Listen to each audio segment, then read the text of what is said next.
Hi guys, and welcome back to Reed's Readers with your host, Clinton Reed Britton.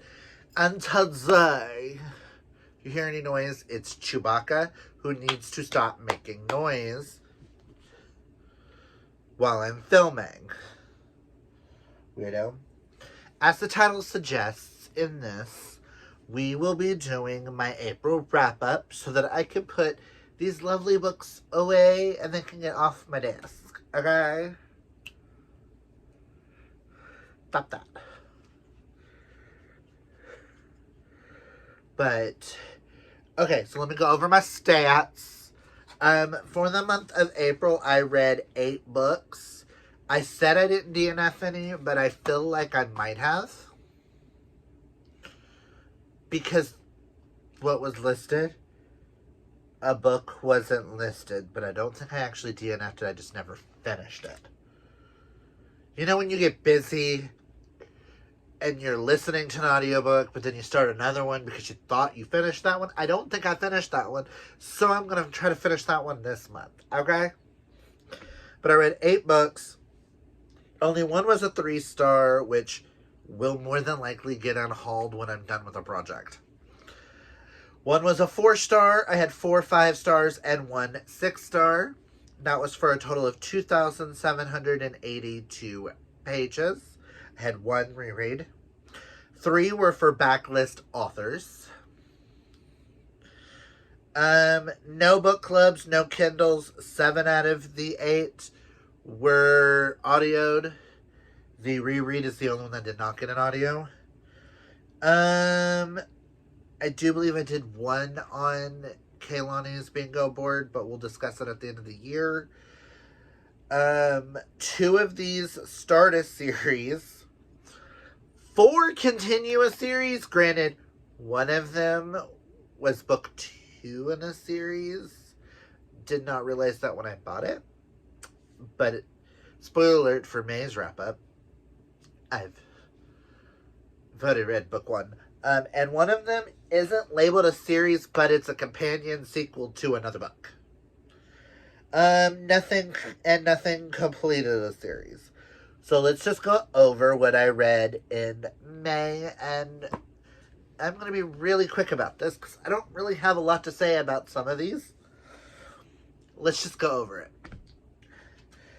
My reread, which got 5 out of 5 stars, I'm not going to talk much about it, but that was Harry Potter and the Prisoner of Azkaban by She Who'll Never Be Named.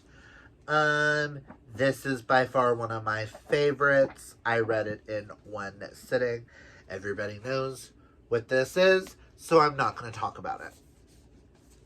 My friends and I are doing a reread of this series. I am still technically 1 behind because I'm still on Goblet of Fire, but we'll see. But let's get into the new books. My one and only 3-star goes to The American Roommate Experiment by Elena Armas. This is a companion to the Spanish Love Deception. Now, I have 1 more book by her to read before I decide if I'm actually going to pre-order her 4th. So far I've read 1 and gave it 4 stars, and then this one got 3. So I'm a little scared. Because this one is about Rosie, the best friend of the main love interest, the female in Spanish Love Deception. And it's also that character's cousin is the male love interest here. This was okay. It did nothing bad. It did nothing great. It was just one of those, I am happy I read it. It was a palate cleanser. Will I ever reread it? Probably not. Nothing's wrong with it. It's just, it wasn't memorable enough to get a full 4 or 5-star or even 6-star for me. So yeah, And the next is my 4-star read. And this is for one of my author backlists because I do want to try to read all of her books this year. But I read Happily Never After by Lynn Painter. This was really fun, really cute. We'll be rereading. This is a palate cleanser. You get Sophie and Max. Sophie's best friend hires Max to stand up at Sophie's wedding and say, hey, you can't marry him, when they say whoever should hold their peace, blah, blah, blah. And shoves out the truth about the groom, blah, blah, blah. Well, then Max asks, it is Max, right? Yes. Max asks Sophie to join him on being a objector at weddings. And it was just super cute and super fun and got the job done. I gave it a 4 out of 5 star because it didn't fully live up to Better Than the Movies. So I'm looking for another one of hers to be equal to that on how much I loved it, kind of thing. Well, Better Than the Movies got a 6-star, but it just wasn't as amazing as that one. I'm still thinking about Better Than Movies, if that makes sense. Now, into my 5 stars. Which these 4 books could be put into any order because I love them all equally. But I put them in a certain order because of, like, the emotions I had with each. I'm going to start with Wrong Place, Wrong Time by Gillian McAllister. This follows... Shoot. What is her name? Jen?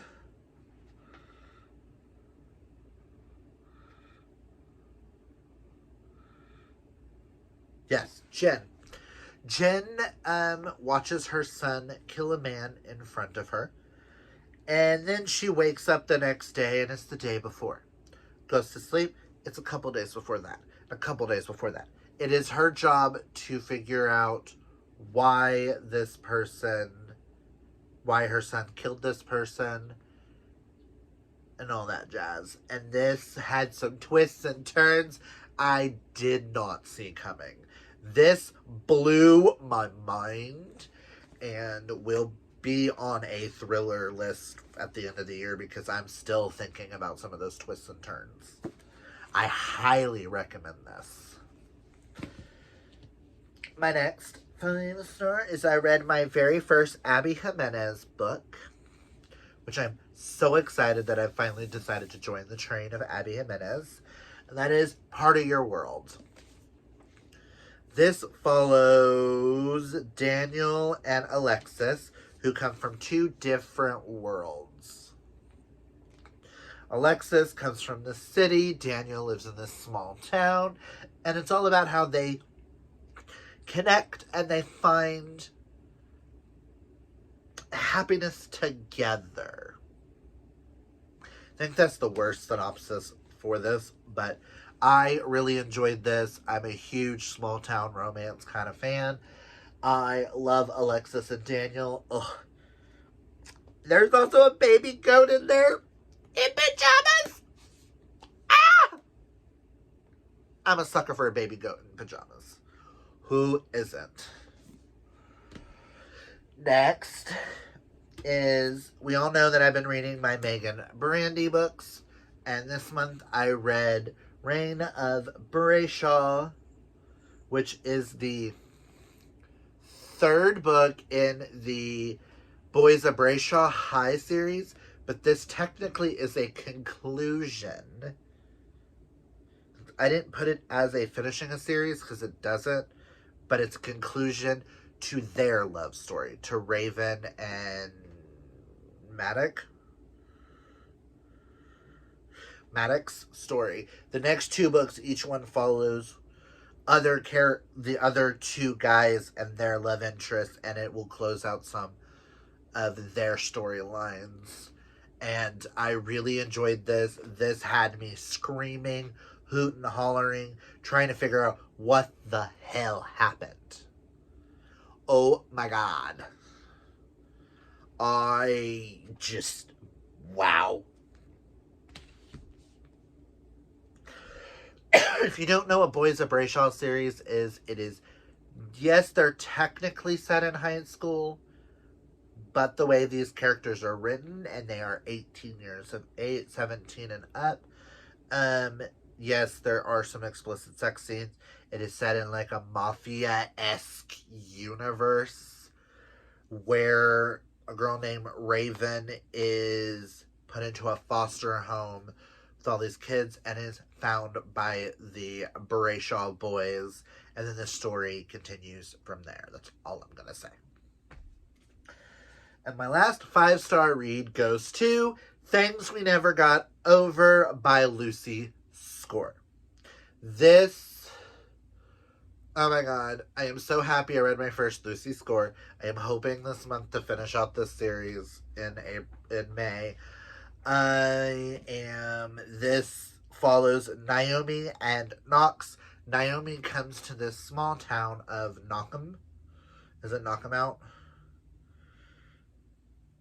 Well, duh, the series is called the Knockham Out series. But Naomi comes to save her identical twin sister. And when she enters the town, she has a meet-cute with Knox, who is mistaking her for her sister. And they get into a fight. She goes outside. Her car's gone. He takes her to her hotel. When she gets to the hotel, there is a girl. How old? Oh god. Brain. I want to say she's 13. I want to say Waylay's 13. Her sister's daughter is sitting in her hotel room, and the story goes from there. That's all I'm going to say. This is such an amazing small town romance. When you look at the size, don't freak out at the size. It reads super quickly, super fast. This world is amazing, and I cannot wait to continue. And for my 6-star read, spoiler alert, I read book 1 and gave it 5 stars. So, I read In the Case of Heartbreak by Courtney Kay, because I purchased it not realizing it was a sequel. I really should have looked. I didn't really look at the inner actual flap. If I did, I would have known it was a first. This one follows Ben and Adam. Only issue I had with this was Adam's full name. My ex-fiance's name was Adam, and my last name is Reed. So, reading about a character named Adam Reed was interesting. That was a first for me. But this follows Ben, who has been baking cinnamon rolls for years and is finally about to get onto this show when his father, who is kind of an asshole, puts a cease and desist. So he has to go to his grandma's for her birthday. She hires Adam in the band. Adam and Ben have been friends for years, but neither have the guts to tell each other how they feel. Cutesy baking rom-com between two boys. This was one of the cutest things I needed. And it just blew me away. I'm still thinking about Ben and Adam. I freaking love them to pieces. I love a good small town romance. Especially if you add a little baking element. Ooh. And a rock star. Oh. Just all the yes. So I highly recommend this series. And I will pick up anything Courtney K writes in the future. Really hope she continues on in this universe, because that would be really cool. But those are the 8 books. Ooh. Those are the 8 books that I read in the month of April. Comment down below and let me know, have you read any of these?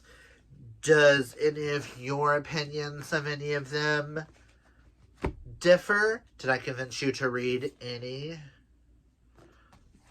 of these? But that's all I've got for you guys. If you like this video, hit that thumbs up. If you're new, hit that subscribe. And until next time, always be fabulously yourself. Bye.